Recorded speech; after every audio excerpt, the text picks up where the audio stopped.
วัสดีค่ะมาเจอกันอีกแล้วนะคะวันนี้น้ำพึ่งไม่ได้ไปเล่าป่านะคะน้ำพึ่งจะมาทำเมนูที่บ้านให้พี่ทุกคนดูค่ะยาชงนะนู่นหน่อยชิมยาชิมจ้ะหาชงนะรอว่าเมื่อไหร่จะไปสิได้ใช่นะเช่ๆก็อยู่ว่าได้ชิจะไปนั่นนั่น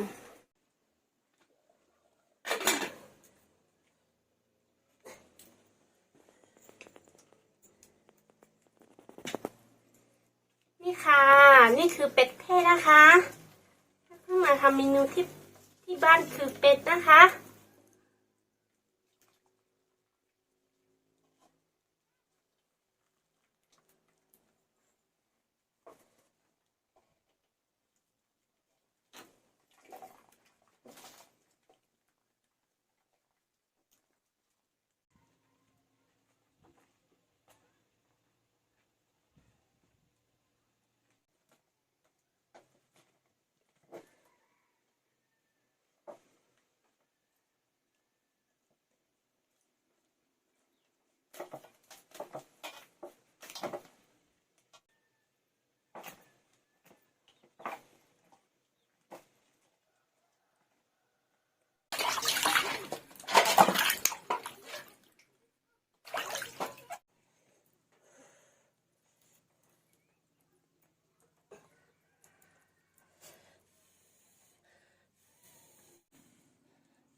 น้ำผึ้งปิ้งเลยค่ะ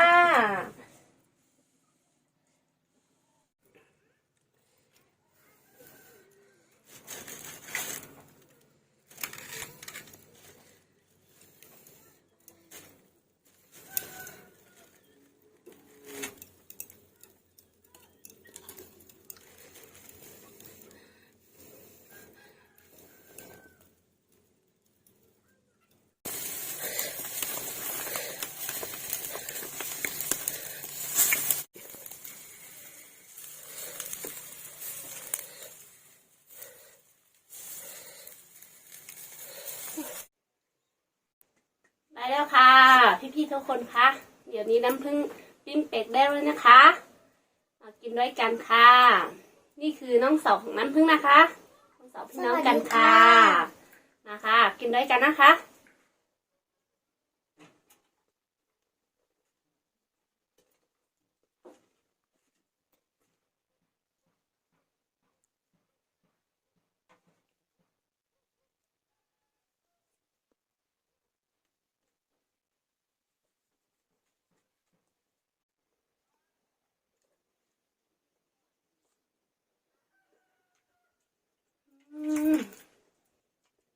อร่อยมากค่ะ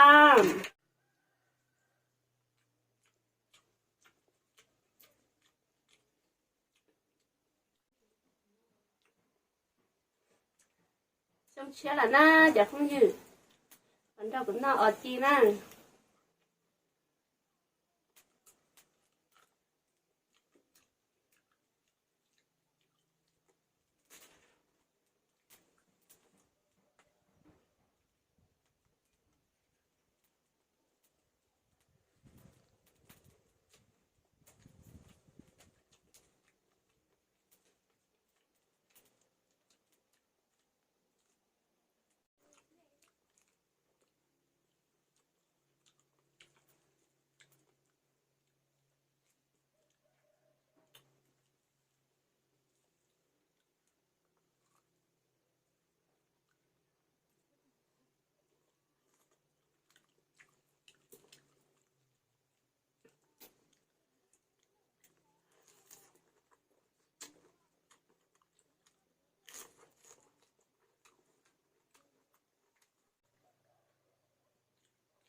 อร่อยไหม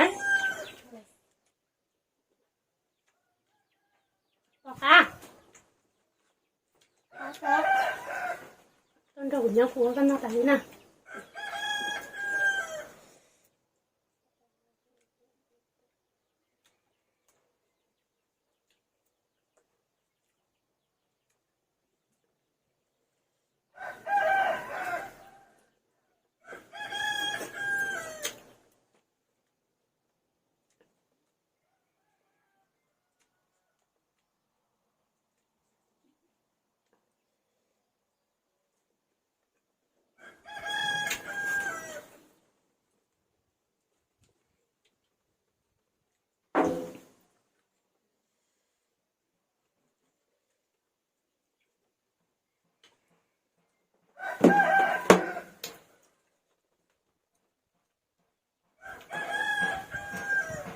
ตายว่าจะนอน